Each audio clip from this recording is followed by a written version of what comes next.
1, 2, 3, 4.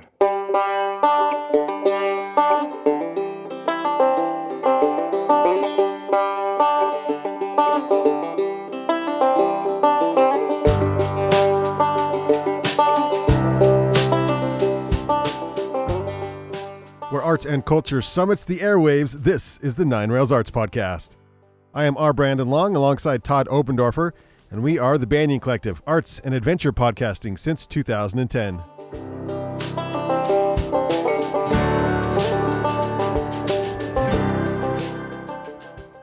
This episode includes an interview with James Argo of Industrial Art and Design, along with Jake McEntire of Union Creative Agency. We spoke with James and Jake in what they refer to as the Fishbowl Room on the second level of the newly renovated Argo House. The Argo House is described as a design colony located on 25th Street in the heart of Ogden's Nine Rails Creative District. Tenants of the Argo House are varied in expertise and pursuits united through their passion for creativity. Philadelphia-based BalletX, a premier contemporary ballet company featuring world-class dancers, toured through Ogden thanks to the Ogden Symphony Ballet Association. And we were able to chat with Associate Artistic Director Tara Keating, along with dancer Richard Villaverde.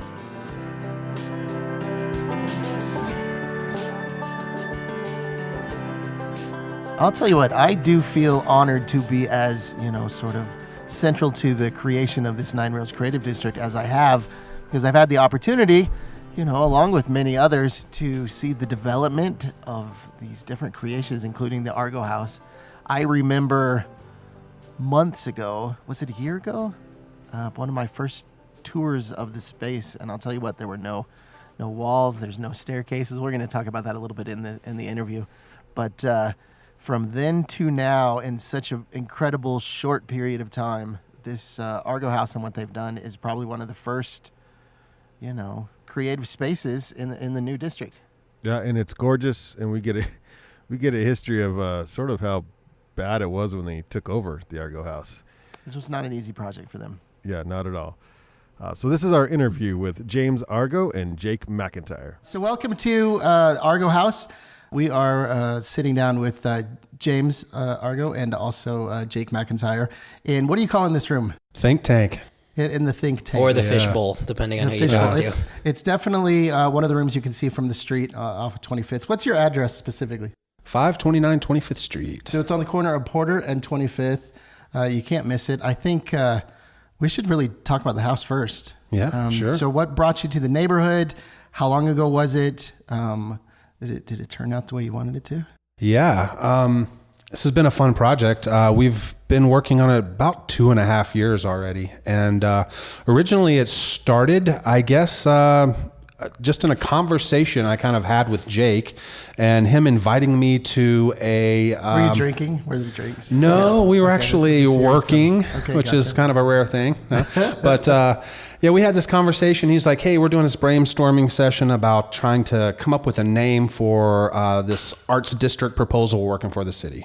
And I was like, yeah, I'm great. I love doing stuff like that. So I went and participated with that, and that kind of got me thinking. I had my little 2-person business at Startup Ogden downtown. And after... And what were you doing over there? Industrial design. Same thing. Yeah. So I run a little industrial design business, and we do a lot of CAD work and modeling and stuff like that. But anyway, that's when I first learned about the aspirations of the community to sort of start an arts district. And I wanted to move out of Startup Ogden into my own studio space. And so I had been looking for places. And really, that's the dream of artists. Yeah. Is to do, you have such a success story. And then, to the 10th, like you nailed it. Well, thanks. But it's one of those things where it's just slow. You just have to hang in there and just keep pushing, plugging along. But so we actually found this building on Google Maps. We were looking for a studio space. We had just got some new tools, and so we needed a shop. And we found this building. It was abandoned, and it was for sale. So I contacted the seller, who was basically a house flipper. He just bought it. He's from out of Salt Lake or Park City somewhere. And how long did he own the house? I think he had it for maybe a year or two. Okay. Yeah. Yeah. So He's one of those slower flippers. yeah. Well, he wasn't doing anything with it. Yeah, that was the sort of the problem is that no one could figure out what to do with it. You know, because we're in the this is the last house going east in the central business district, so it's a commercial building. And what do you do in an old house that has 11 bedrooms? This is about 10,000 square feet, so it's kind of a. And for anybody who hasn't seen it before and after, it looks beautiful, but it looks very different than it did. Yeah, it was pretty rough. It was pretty rough. So it's been a lot of different things over its life, including a residence for an Ogden mayor. It's been 2 different funeral homes. It's been. Let's talk about that for a second. What remnants do you have of that? James has a good one from the shop. Yeah. So in the basement there is some strange slanted concrete flooring and drains that I believe was the embalming room. So that's kind of creepy. Yeah. The shop space that where we have our industrial design model shop was actually the garage for the hearses. So it's the hearse garage. I love that. Yeah. There's a nice car wash drain in there. I guess they would detail out the hearses and got to keep it looking fine. Yeah. So that's good. Did you find coffin boxes or? Yeah. So when we first got this place, we were just renting the garage. Backspace, right? Yeah, we just rented that. The hearse garage. And the hearse garage. And it had been this building's last occupants were the sober living home, and I guess 20 or 30 transitioning sober guys were living here, and that was some time, wasn't it, Jake? Yeah, I think it was a sober living house for 40 years. Yeah, for a quite while. some time. Yeah, Okay. and I don't know why they stopped. Maybe the funding ran out or whatever. Ogden just ran out of people. Drugs. Yeah, I think so. that's clearly the case. That's clearly the reason. Listen, it's Nice success story is what I'm observation, saying. Yeah. Yeah. So the garage had been used for a dumpster, and it had a huge, probably like 40-foot long, 10-foot high pile of garbage that included rotten couches and dirty laundry, and even a petrified cat and other stuff like that. Suit it? You taking these things to the trash? So I can be somewhat frugal, so I recognize that as an opportunity, and I was able to rent the garage for $50 a month because it was full of garbage, right? And then the house was abandoned and squatters were living here, so the property owner basically said, yeah, $50 a month, and just watch out for the house and make sure no one starts a fire in there or something like that. So I basically cleaned. Yeah, it was kind of exciting. Did you have squatters when you started? Yeah, I came in. Like you shared the space with them, or did you give them the? Well, sharing is not really the right word. Well, you were paying; they were paying less. Yeah. So They were around though. Did you play your music real loud? No, I politely asked them to leave. It's not an easy situation having to squat or live somewhere. And Oh, yeah. So it was a bad situation because there was no water on here. There was no electricity, and so there were things going on in here that were, let's just say, unsanitary. So it took about a month of me showing up every morning and shooing people off the porch who were sleeping, and came in a couple times and people were stealing metals, right, copper pipes and stuff out of the house, and I confronted them in a polite way. And I wouldn't, looking at this building now, walking through it, I would never ever think that happened here. That's 2 how years clean ago. that's how clean it is and beautiful and updated. I mean, it is gorgeous. thank you. It's been a huge renovation, and initially we started off with kind of sort of a humble sort of picture of where we were going. It's kind of like a traditional artist thing where a bunch of artists get in an old beat up house and we fix it up as best we can with our budget, and then it just grew. We got an investor, and it's turned into, I would say, a 98-point renovation. Yeah. If you know what I mean, like all new windows, all new electrical, all new HVAC. All new Even a lot of the floors. floor joists and ceiling joists are And what's that called? Okay, and so I love the old homes, the old properties in town. In fact, we can talk about that a little bit more later. But as far as kind of replacing, updating, what's the goal? What was your goal originally? Was to keep as much of the original as possible? How much has been changed out? What is original that we're looking at right now? Well, basically the masonry is original. The exterior walls. Yeah. Bricks. Everything else has been a lot of the flooring, and I mean the floor joists, Right. and on the west side of the building had to be completely replaced. A lot of that stuff was built in, I guess, maybe the 20s or 30s. And so, for instance, instead of doing a single piece of wood for like a wall stud, they would sister 3 pieces of scrap together. Oh, that's safe. To make the Yeah. and the whole place was built that way on that side over there. So Wow. as soon as we started doing demo and pulling off the plaster, nothing was salvageable. So it's like those home remodel shows where everything goes wrong. Yeah. I think this was one of those cases. in a way, Yeah. you know, because a lot of stuff did go wrong, but a lot of stuff that could go wrong didn't. You know, we had a couple close calls here. Someone cut a gas line, and I came in one morning, and the whole house was full of natural gas. That could have been the end of that. Yeah, it could have been the end of this block, you know. Or at least the end of this interview right now. As we know it, yeah. Oh, should I not talk about that? Oh my gosh. No, that's terrifying. Yeah. Yeah, it was horrifying.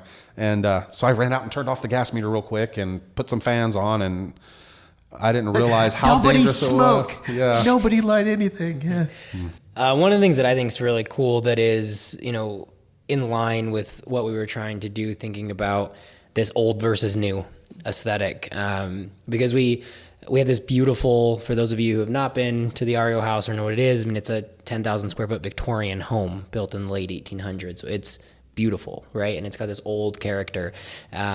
And so we wanted to play tribute to that character, but we also wanted to bring a contemporary feel. So there's a lot of details in the house that kind of walk that line between contemporary and kind of Victorian aesthetic. So as an example, the windows and the fishbowl that we're in now, these are big solid pieces of glass, right? But before, these were individual panels. Each one of these was made out of 3 separate windows. They gave it that kind of original character, but this gives it a cleaner, slicker, kind of more modern feel.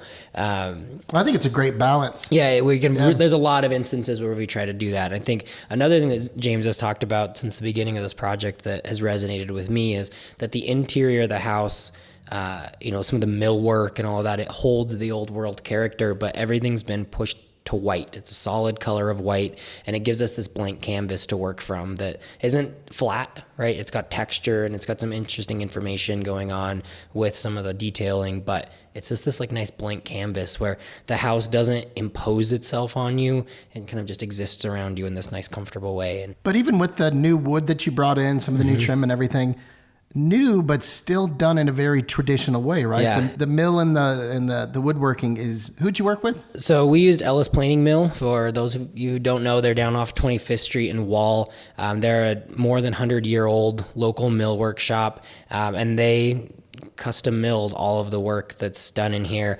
So if you look at our Instagram feed, you can see some of the photos of Cam McLeod, who has been a photographer for this project, documented some of it, and they were putting together these window skirts. These window skirts are 5 separate pieces that are all hand assembled, hand sanded, hand nailed.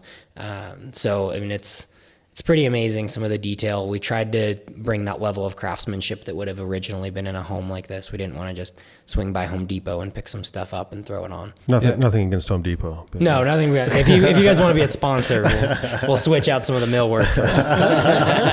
Here's an interesting detail.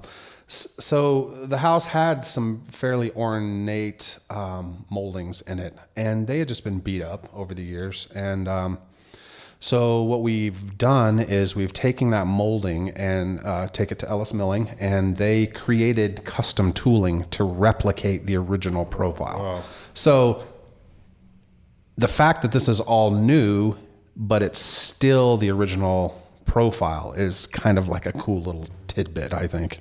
So now you can now call yourselves like home remodel artists.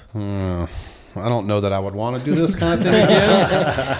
We're good. I like yours. One and done. We're good. Yeah. You know, it's fun, but not. But you have space here to rent. So, Yes. so people can, I mean, not just hear about this on the podcast, but if this sounds of interest to you, there's space available. Yeah. Yeah. And so we'll take just a half a step back. So your intentions for the house originally, what it's kind of slowly developed into, and then the kind of the plans for the future. So, like I said, we had our studio in the back, and the house was for sale. And I was doing work back there, and I slowly started to realize that if I couldn't capture the house, it was going to sell, and I was going to get back on the street, back to looking for a studio, 10 miles out west somewhere. So I just tried to figure out a way to get control of the property so that we could, and it sort of was Jake's concept with the collaborative workspace thing, and it was kind of half of from Startup Ogden, the experiences I had there, and we just sort of rolled it together and tried to find people to buy into it. And yeah, so now we have this big building with all these beautiful office spaces, and right in the heart of the Nine Rails Creative District. And we're about half full already with professional creative types. Who are your original working. tenants? Who do you have in here right now? Yeah. So there's my business, which is industrial art and design. Do you guys have a website? Yes, we do. IAD.design. Yeah. There's Jake McEntire. So I run Union Creative Agency, and we've got a small kind of studio in the back that I share with Cam McLeod. So unioncreativeagency.com, and then Cam McLeod is a kind of local adventure photographer.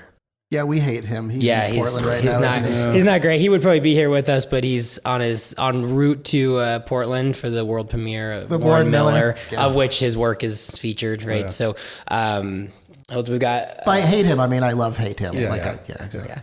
No, we know. Business consulting group with Bob Gruler is kind of the first office here outside of this space. And Bob does like marketing consulting, works with a lot of creative businesses, really tries to help us all have a better business brain. We should call him, Todd. Yeah. We should all call him. Yeah. Hey, I'm starting to work with him with Art in Action, and so he's a good person to know. He's very good at what he does. And then also we have Galatea Digital in our basement suite, and they do app development and virtual reality programming and all kinds of photometric digital scanning, I think is how he describes it. They're pretty cool. If you're ever here for an event, a lot of times his team will open up the space and put on display like virtual reality and some of the augmented reality stuff that they're doing. It's pretty crazy. It's like we'll have to the future is in the basement of the Argo House, I think. I love that idea, but at some point we'll have to get together and record a podcast in a virtual space in our head. I think that'd be great. I like that.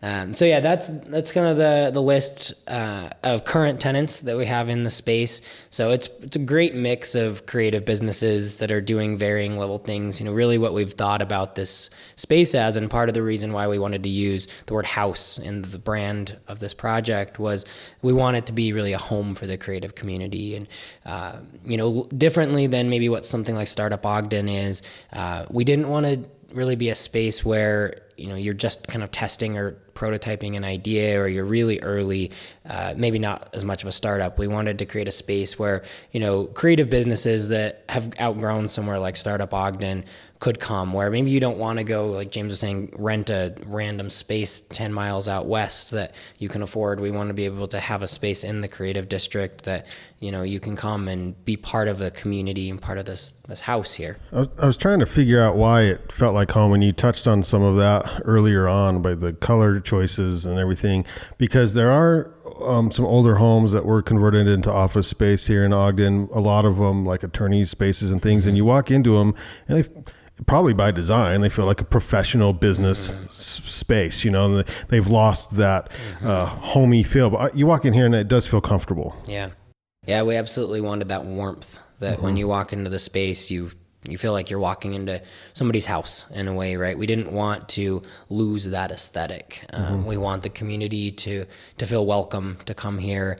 We want our tenants to feel like they're really part of a family. When you kind of buy into this Argo House model, you're really becoming more than just a business in an office. We hope that together we are creating this kind of collaborative, almost like a family, right? Yeah. So we all collaborate. I think, you could draw a map of the different collaborations that have existed so far, even before the space was open, between the different tenants, and it starts to create a pretty cool web. We've worked on some great things together.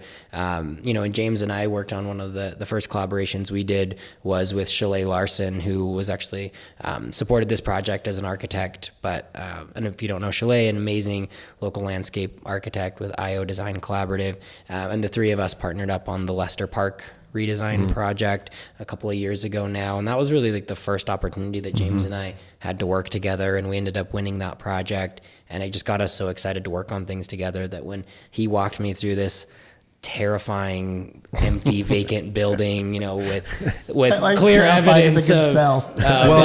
I mean it was pretty rough in here, right? And Were the stairs usable? the stairs didn't exist. So that was all covered back in, and there was a bedroom on top of where the stairwell is now. So that staircase actually was not there. It was built, part of it, some remnants were built into the wall, but basically that staircase, the main central staircase, was gone. So it was pretty crazy when James walked me in here and was like, what could we do with this, right? And some good brainstorming sessions, and we had some great ideas, I think, and vision of what this space could hopefully become. It's pretty amazing now to be able to come here every day to work and run into people like James and Bob and Cam and Monty. How inspiring is that too? Because you're all under the same roof now. Yeah, it's Literally. unbelievable. It's fun. It really is, because here's just a case, I have this project and I'm trying to, brainstorm solutions for this new space that we want to build a sculpture in. And, you always want to try and push your personal boundaries. And it's so helpful to go to other people who have expertise in different fields and say, this is my challenge. What's your take on it? And, I've had Monty go, well, I could, if I were going to do it, I would do this and this. And I'm like, what is that? And he's like, oh, check it out. And it's just so, it's educational. It's inspirational. As artists, a lot of people do this instinctively, this collaborative kind of thing, but, we leverage it as hard as possible. It's one of those things where it works, and do it. Yeah, we try to refer work to each other as much as possible. The networking piece. I feel like, in the music industry, the collaborations, they sort of own the collaborative space where all these musicians are, I have so-and-so on my album and so-and-so on my album. And I feel like other artists should definitely take that game plan and work and roll with it. Yeah. A lot of times these, some of the big projects that, ambitious people approach, you need a highly competent team to pull it off. Oh, it's beyond. No question. Yeah, it's beyond the capabilities of one person. I think individually you would be just completely overwhelmed to a point of maybe not even be able to get past that. Yeah. Yeah, so that's another benefit of being here. Like I can put. You can bite off more. Yeah, you can. For sure. Yeah, and we can put together really strong proposals, right? Yep, sure. We can leverage each other's portfolios because we are. While we aren't, sort of organizationally connected to one another, we all work under this same fashion. So if I, want to go for a public art commission, for instance, my portfolio isn't going to be very competitive, but James's is. So I can go to James and say, hey, I want to submit for this RFP that I saw out. Will you partner with me, and can we leverage some of the work that you're doing? Or, another example is I got a call from somebody who, as an example with public art, wanted to apply for a public art project, and it wasn't really up my alley, but I passed it along to James, and together they collaborated on that and ended up getting awarded the project, and now it's one of the big things that they're working on. So it's just, it's kind of unbelievable to be able to be in the space to work in that way. So if there's the artists who are listening to this podcast right now, they think, well, that's cool, I want to be involved. How does that happen? What steps should they take? I think there's so many levels, while you're kind of addressing this question, so many levels of involvement, right? It doesn't have to be, the top rung. There's so many ways to get involved in other areas. What do you guys think? Yeah. So this Argo House project, we have these private spaces that you can lease and have your own studio here, but we also have open space. Like we have a 1,000 square foot patio out here that's basically, from my perspective, public space. And it really is kind of a one-of-a-kind space here in town. Yeah, it's very comfortable and interesting. And It's big. Yeah, it's big. That's another thing that didn't exist before this project. We built that as part of the project. I mean, I could see a music performance out there. I could see meetings out there. I could see life drawing out there. I could see someone doing a sculpture right there, building it. And it's on 25th Street. I love the idea of like an inflatable screen right there. Yeah, yeah. There's the outside. Yeah, so there's that. And then we're also doing meetings and other just interesting events here that people can just come to. We have quarterly, we're doing an art exhibition on the first floor here. And so people can come to see that at any time. It's just come by and meet us. And because during the day, doors are open to the public, essentially. Yep. Okay. Yeah, and there's usually at least a few of us around. And I think we, generally work on pretty open door policy, right? If we're in our offices and we're open to chat, our doors are open and you're welcome to come and say hi and, see the space. You two are not too intimidating. So I'd say for sure take advantage of that opportunity. Yeah, please do. And that's what we're here for. So you couldn't be more excited, I'm sure. I mean, we're looking back like 3-4 years. It's kind of in the making, right? And so it's all kind of starting now, right? And so to be pioneers, like true pioneers in this particular area, A, congratulations and thank you for everything you've done. But B, now is when it really starts. And so now is when you can dig in, you can have a little bit more fun. But at the same time, it's a whole new set of, discussions, issues. Absolutely. I mean, starting some momentum is a big deal, right? And you want to keep that going. So what are your kind of plans for the future? What's the next steps from the Argo House perspective? So that's interesting you bring that up. I was just talking to Bob from Business Consulting Group earlier today about the idea that we're finished.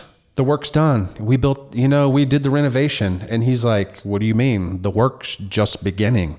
Now we have to build the brand and the culture and, program activities and actually step up and contribute to the community like all of us feel like we need to.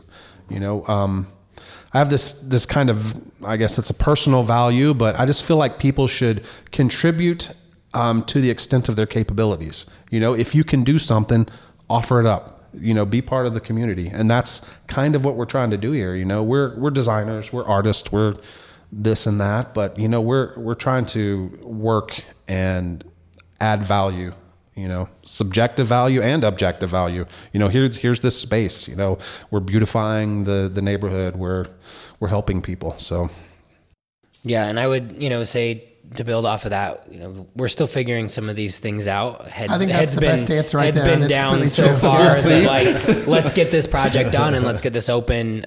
Just for perspective for people, we're maybe at the month mark, maybe not even quite to the month mark since we really officially opened up. So we're figuring out how do we use this space, but having the Nine Rails Creative District Association, whatever that thing's called, having that meeting here a couple of weeks ago is a perfect example of the kind of stuff we'd like to see. And tonight, Jackson, who's our featured artist of the quarter, is going to be giving an artist talk about his work. And in a couple of weeks, we'll have some art in action events here. Maybe I guess we're about a month out on that. So we're trying to think about how do we activate this space. So we're exploring some of those things, but I think we want this to not function as just another building in Ogden that gets renovated, beautiful, and the doors are closed to the community. So we're exploring as many ways as we can to open up. And a big part of what we're doing with this particular Nine Rails Arts podcast is we're exploring the district, right? Mm-hmm. And everything that kind of goes along with it. And the fact that you mentioned your work that you're going to be doing with Lester Park. I mean, there's so many moving parts, and these projects, are really long time, in the works. When did you sort of propose that Lester Park idea, and what's the sort of time frame for even that following through? It just shows you when things pop up, this is like the behind the curtains. It takes a little time to get to those points, right? Yeah, I mean, that was probably 2015 when we were working on that project, if I remember right. I like the idea of things moving a little quicker than that, but that's the reality sometimes. I mean, that's the reality. And, I don't know exactly where that project sits, to be honest, with city. I mean, I think it's fundraising at the moment and trying to figure out but as where far does as the money we're come concerned, from. But though, this is something that's going to happen. Yeah, I mean, it's interesting. For those of you who kind of don't know, the work that I do, a lot of my work is related in Nobody really knows community what you development. do. I don't even have a clue what I do. I still all I figure can it out. assume is that whenever something creative happens, Jake's involved somewhere at some level. Right. But, I was working kind of through undergrad as a studio artist doing sculpture, and graduate school I shifted a little bit and I started thinking about kind of community development and the way that communities change over time, and that research and that work led me back to Ogden. But one of the things that's still like so shocking to me when you talk about time is a great mentor of mine told me that with the work that I was interested in doing, and really the work kind of we're all doing with big picture creative work, is the work we're doing won't be done until long after we're gone.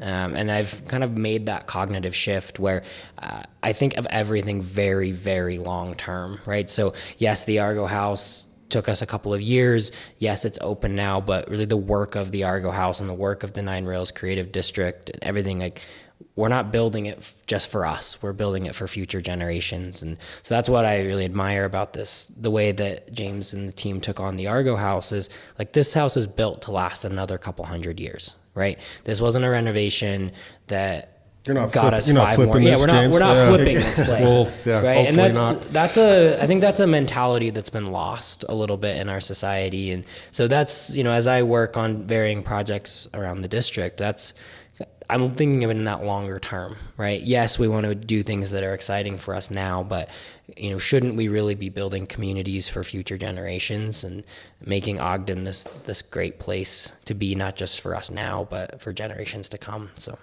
it's kind of how I think. And you know what? I love this idea that we are here now, us, this group of people, and the Nine Rails is starting, and it's our opportunity to express ourselves and take this ball and run with it. Yes, sir. I mean, I couldn't if agree not with you more. us, who, Yeah. like we're the people who are here, and it's time to do it. And we're making it, we're trying to make things happen to the extent that we can. I feel like hands in. Team America, hands in. No kidding, yeah. Captain Planet. Yeah, that was great. Well, thank you so much for taking some time. I do appreciate that. This will not be the last time that we're out here in the fishbowl. I appreciate you having us over. Yeah, use it whenever. The view is very nice. Yeah, Except for next time, we're going to bring a sixer, though. So that'll happen next time. But the coffee is actually really good. No, it was perfect for today. The weather's kind of a coffee weather day, so it's kind of nice. Yeah. Anything else before we kind of split off? No, I guess I would add lastly that we didn't really talk about the fact that we have spaces for lease. You guys kind of pointed us in that direction. But so the website for the Argo House is theargohouse.co. So like .com, but without the M. And you can reach out to us that way. Annette Hylison is kind of the Argo House ambassador. So she handles a lot of the community relations details and leasing. But we have spaces available and ranging from 450, 800, 1,000, and 2,000. And then we also have kind of a community membership level where if you want to be here to use some of the common space, but you don't necessarily need a set office, we can make that available too. So reach out to us, let us know, how you want to get involved. And this is really meant to be a space for the community. James, any last words? Thanks for coming out here. Well, I appreciate you saying that. We're trying to make this happen, and you're helping us. We appreciate that. Yeah. Well, you're very welcome. Thank you. Absolutely. Yeah. Thanks, you guys. Thanks.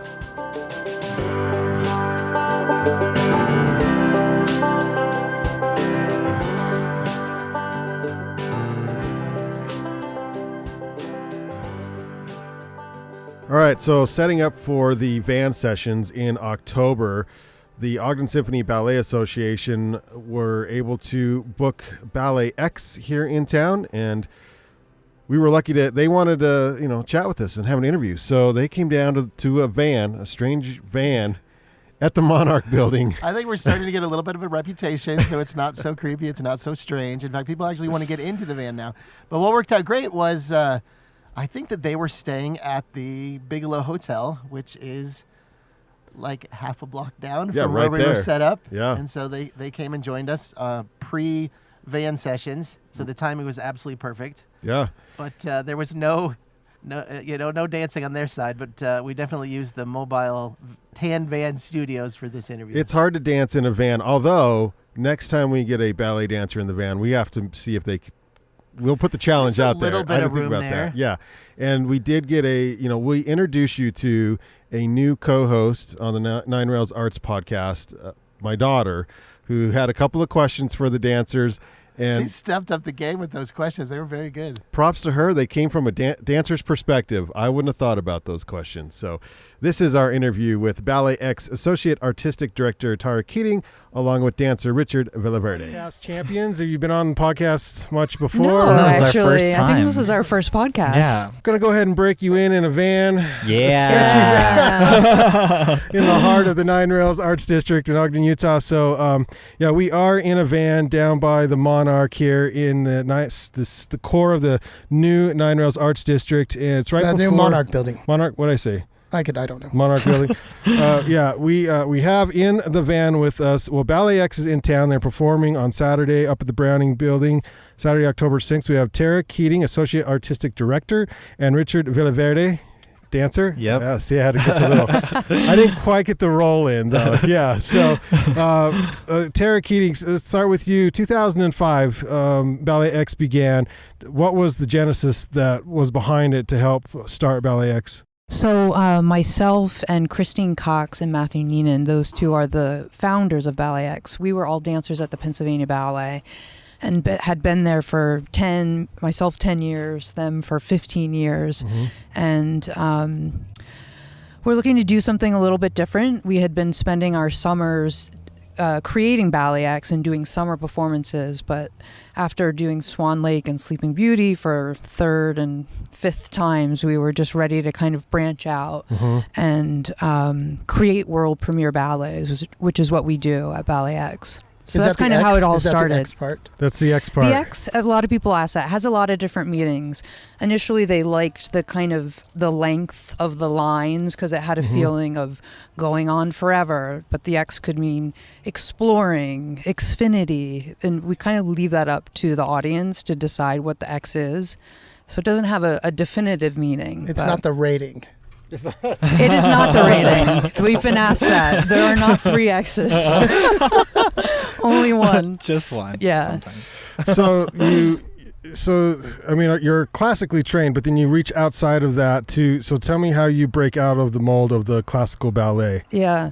Our dancers train in ballet every day, and most of them have a pretty strong ballet background, and that's really the mission of BalletX is to expand the vocabulary of classical dance. So we bring in choreographers from all over the world who are, mostly contemporary choreographers, but their base and their root is classical ballet. And we love to see how that grows and how it blends together. And we've created some really amazing works. Yeah. Yeah. So as a dancer, how much do you have say in the choreography, I guess? I think we get the opportunity to work with so many different people that it's always a little different. It depends on the choreographer, and kind of sometimes it's collaborative and we can work with them and they kind of allow us to give our own artistic input. And then sometimes it's kind of they know what they want and it's very specific to their work and the way that they like their pieces to look, or they might have a specific idea or certain just a certain idea that they really want us to portray. So then it's a little bit more strict and we don't have as much freedom. But I think everyone that comes in gives us artistic freedom and wants to collaborate with us, which is the best part, because then you feel like as a dancer, you're growing artistically and you're also like being challenged by movement that you've never done before. So speaking of growing artistically, so catch us up on sort of your trajectory from, we don't have to start from birth, but probably pretty early on to the van. Okay, perfect. So I was a late bloomer. I started dancing when I was 13. That's crazy. That is late. late bloomer, Yeah. huh? I actually think that's better because I feel like a lot of my friends in high school were already burning out. They've been dancing since they were 3 or 4, and like they were just like, oh, I don't want to do it. But I think starting at 13, I really got serious. Around 15 or 16, I got scholarships to go to many different summer programs and stuff like that. And that's when I was like, okay, I think I want to buckle down with this. And then luckily I got a full scholarship to go to the University of the Arts in Philadelphia, which is where I met Christine and Tara. And Christine, the director of the company, was my teacher for many years. And then I came back from studying abroad, and she offered me the position right on my senior year. So I got to finish my last year of college and start my first year of professional work. And this is Richard was living the life. He was getting his degree in his last semester and was dancing with BalletX. So it was really like what all the students at that school are, striving. You're to striving do. to get a job out of school, and luckily, like my senior year, I just got it was like handed to me. But that wasn't luck. I mean, you busted you your worked ass really for hard that. for I that. busted my butt for sure. Yeah. But I mean, I think it was just like, I think it's always just like a timing thing, like right place. And I was how at the you right know? moment at the right time, Yeah. and it just kind of like, I wanted it so bad. I was so hungry that like, I was so grateful that opportunity just fell in my lap. So And you can dance. and I can dance. Yeah. Thank God. Can dance really well. So with artistic expression, and how do you, where's it growing? How's it growing in 2018? Like, how are you taking that next step as a dancer in 2018 in ballet? I think it's important to respect the tradition of classical dance and of any classical form, of any traditional form of dance. And then with that respect, try and bend what it can do, stretch the possibilities, and kind of, I think artistically that's up to you.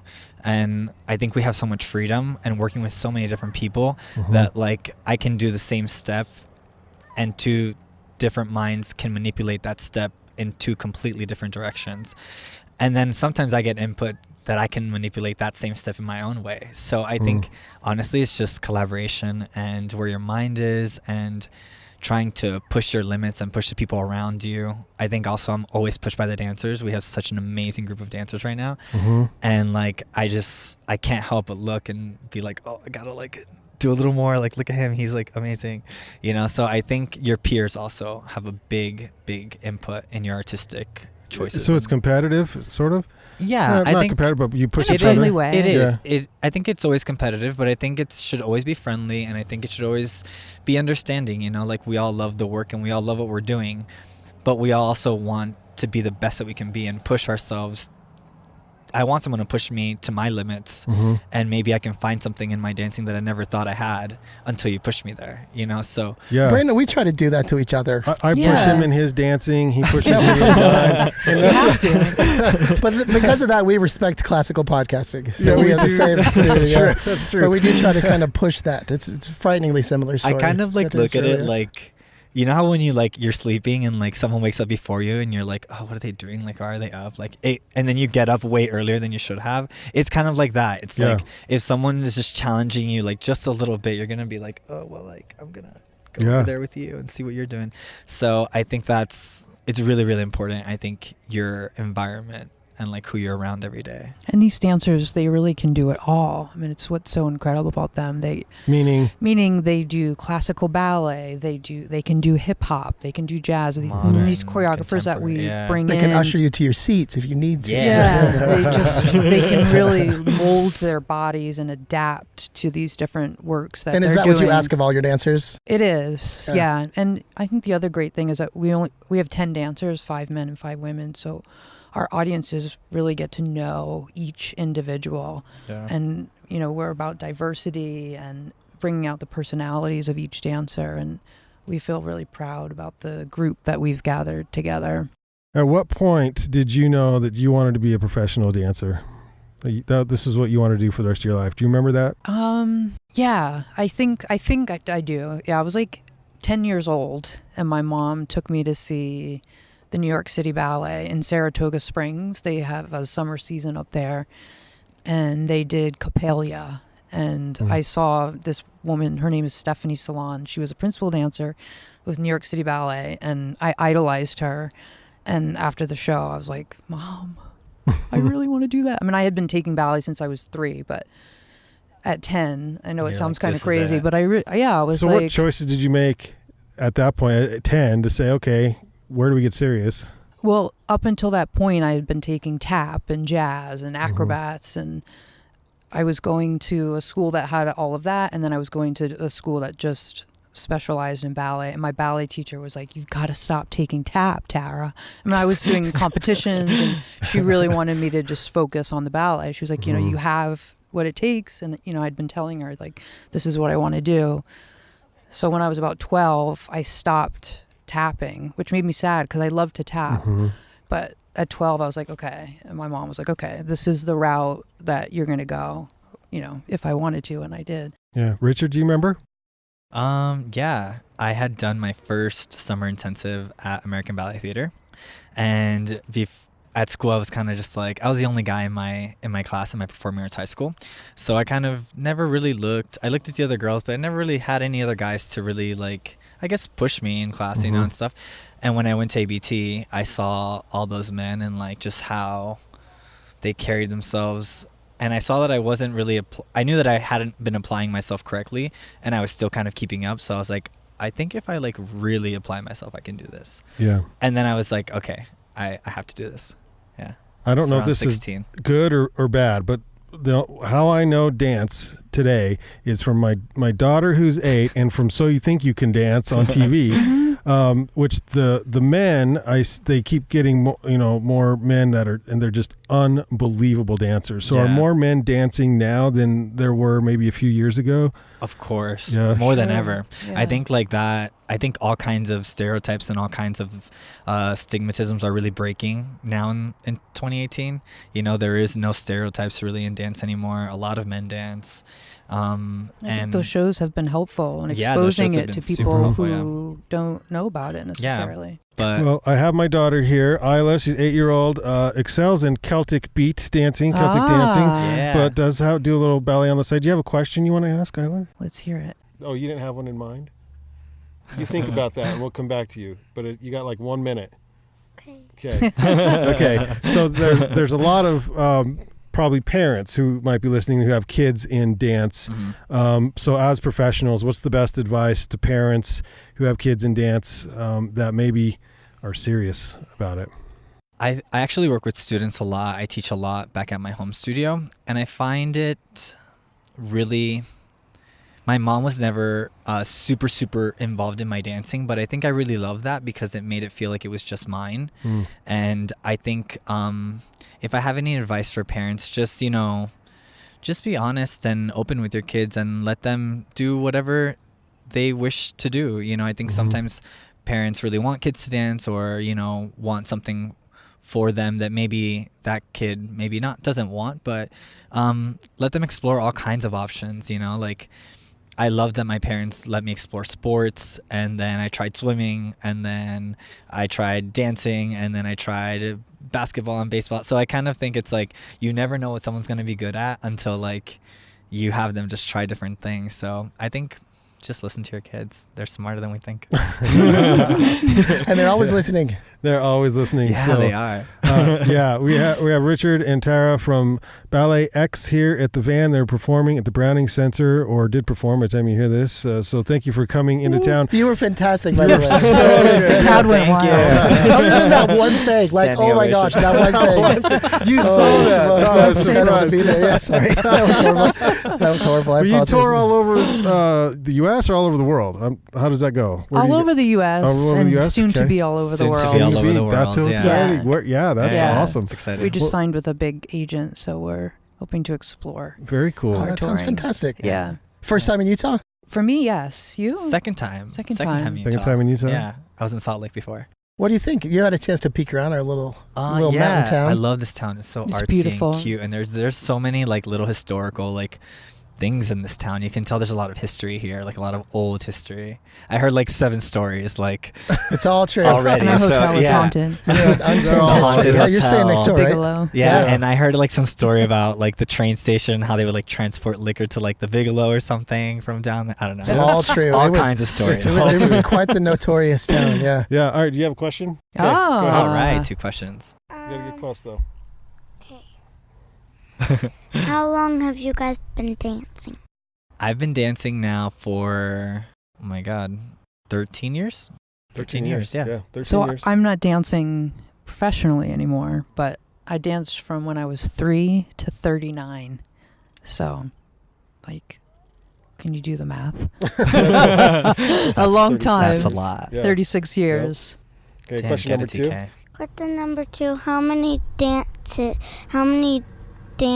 do you know? That is a great question. And I'll tell you that these BalletX dancers know a lot of dances.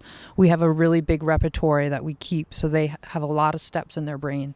Richard can talk more about it. Yeah, we learn a lot of dances. We know a lot. And I feel like if I learn something for the first time really well, it'll just stay with me forever. At least I like to think that. But yeah, I think I have like a good 10, 11, 12 pieces in my head right now. All Going once. Yeah, at I once. mean, we can sometimes be doing 10 different pieces, not in one show, but like But just within throughout like a the 2 month month span. or, yeah. And how long does it take to learn one dance? Months? Weeks? It depends, honestly, on the choreographer and who we're working with. Honestly, it's harder for me to learn work that's already been set and that I have to learn. That's really hard for me for some reason. But when it's created on my body and I have the time to explore it a little more, then it feels more personal, like it comes from me. But learning steps from someone else and then transferring them onto me and making them mine is a little harder. You still dance like at home, alone, in front of a mirror? Oh, yeah. Yeah? Like every day. Me too. In the shower. Yeah, me too. Shower dance. Yeah, shower dance. Yeah. I love it. That's brilliant. Thank you so much for joining us. Thank you here. for Thank you, having guys. Thanks for us. having us. Super fun. Yeah, thank you for stepping into the van. Last minute, kind of. So thank you, Andrew. Again, Tara Keating and Richard Villaverde, Yes. dancers and artistic director with BalletX. Thank you so much. Thank you, guys. Thank you. You guys were awesome. Thank you so much. Thank you.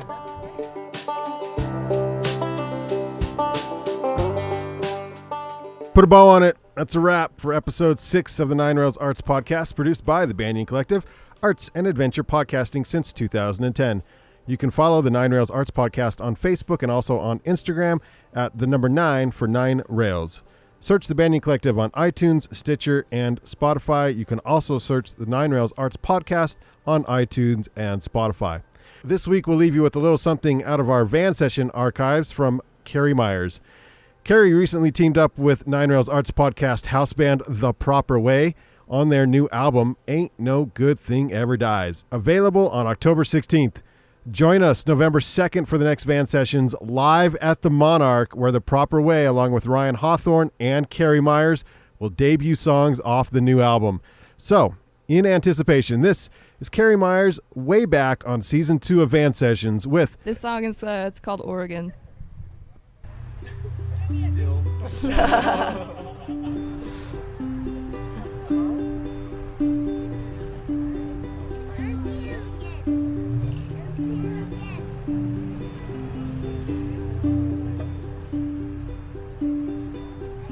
Oh, the time is running out. My lungs turn into sand as I breathe in.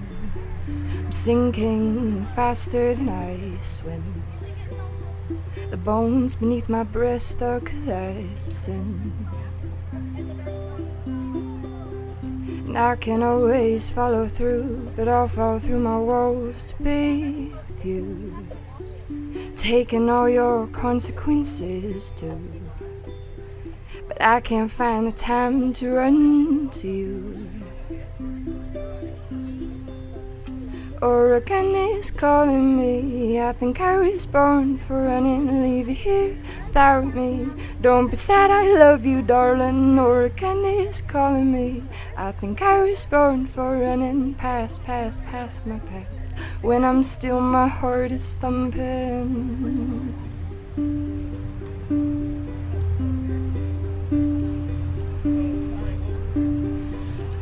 No sign of an exit wound. I guess your tar is coming with me. I'll break my own heart to mend it with the North Pacific trees. I'm cold, condescending, think that I'll fit perfectly when you are bold with condensation, pouring out your evergreens. Oregon is calling me.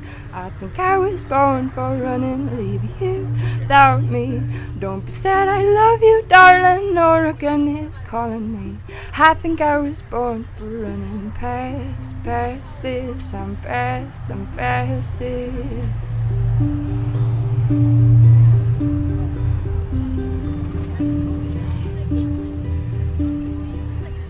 Oregon is calling me. I think I was born for running. Leave you here without me. Don't be sad, I love you, darling. Oregon is calling me. I think I was born for this, and I'll run until I'm in Oregon.